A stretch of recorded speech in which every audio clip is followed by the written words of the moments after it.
So in the roofing business, you obviously have three types of situations with roofing. You got new construction, re-roof, and then you got layover, which is a big no-no. Don't ever lay over shingles. I don't care what they tell you. New construction versus re-roofing is a lot of the same.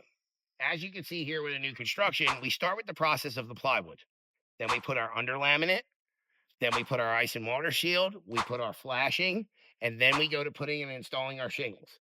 As you obviously can see now, there's no current pipe collars, but that's because the plumber ain't here, so we still have to put in pipe collars. The big difference is with re-roofing, you got to get back to the original plywood, and then it's about the same as new construction. You go back, your new felt paper, your new ice and water shield, your new architectural shingles, and then your ridge vent. Some older houses don't have ridge vent, so we add it. And that's the venting that goes on the top of the gables that allows all the heat to leave your attic naturally through the soffits. A great product. So with new construction, we always put them in from the start. So if this thing's re-roofed in 25, 30 years, they don't have to add ridge vent. They just got to replace the ridge vent.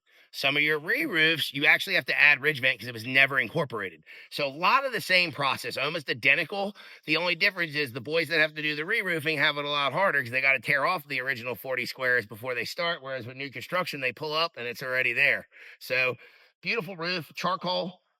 We got the nice black windows that will match this roof. We're actually going to do black trim too here and white siding. So stay tuned. It should be a nice roof, windows, and siding project for us.